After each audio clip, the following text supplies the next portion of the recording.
Why don't rich Arab countries win more gold medals? The United Arab Emirates, Qatar and Saudi Arabia spend the most of all Arab nations to increase their Olympic medal counts, yet their wins remain modest.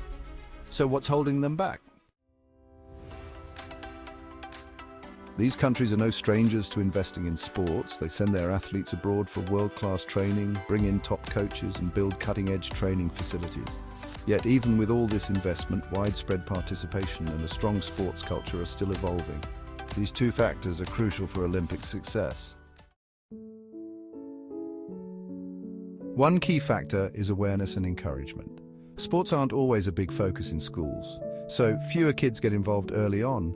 This lack of early engagement means that many kids never get the chance to develop their talents. Another critical factor is the absence of robust grassroots programs. Although rich Arab countries spend a lot on major events and facilities, they sometimes lack long-term programs to develop young athletes from an early age.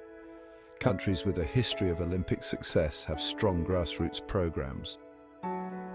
These well-established systems identify and nurture talent from a young age, ensuring that athletes receive consistent coaching, sports science support, and exposure to international competition. Some Olympic gold medalists from these countries started in grassroots programs at between 4 and 7 years old. Cultural norms also play a role. In some Arab countries, sports, especially as a career, might not be encouraged. Gender expectations can limit participation, especially for women and girls, reducing the number of athletes who reach a competitive level. Climate conditions present another challenge.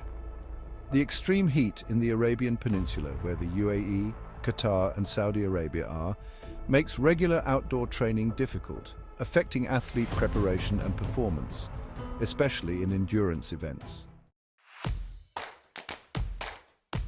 Additionally, the focus on particular sports is a factor. Some Arab countries prioritize sports that are popular locally, like football or horse racing, or those with cultural significance, like falconry, instead of a broad range of Olympic sports. This limited focus reduces their chances of winning medals in other Olympic events. Let's look at examples from these three countries. The UAE has made strides in equestrian events, football and martial arts, but the success of their grassroots programs is mixed. Their focus on only a few sports limits their Olympic medal count. Qatar has invested heavily in sports facilities and events like the 2022 FIFA World Cup.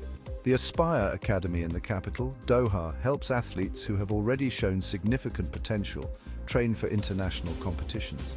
However, this academy does not have a grassroots program with open participation, where large numbers of children are introduced to sport for the first time. Grassroots programs in Qatar are still developing. Saudi Arabia's grassroots programs have shown promise, especially in athletics and football, but are still in the early stages of developing elite athletes. The Saudis have invested in sports leagues and academies and increased support for women in sports. But they still face challenges similar to the UAE and Qatar in grassroots development and cultural norms.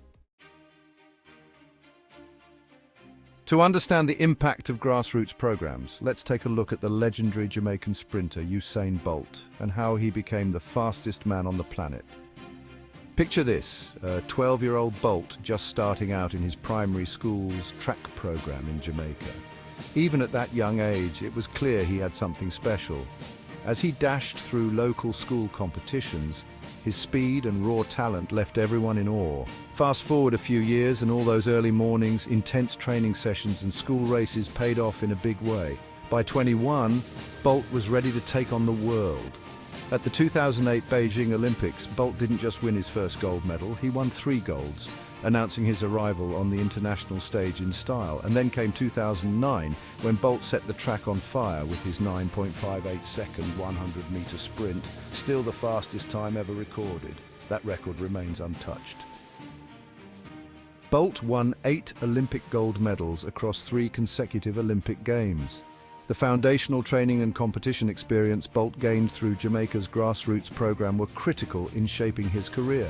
By the time he burst onto the international scene, Bolt was a well-developed athlete with years of competition and world-class coaching behind him. Many consider Usain Bolt the greatest sprinter of all time, and it all started with those early days in Jamaica's grassroots track program. Rich Arab countries face cultural and structural challenges that make it harder to win more Olympic medals. Overcoming these challenges will require long-term planning, more focus on broad-based grassroots programs, and cultural shifts to encourage more participation in a wide range of sports from a young age. If you enjoyed this video and want to see more, please like and subscribe to our Curious Human channel, where awareness is your superpower.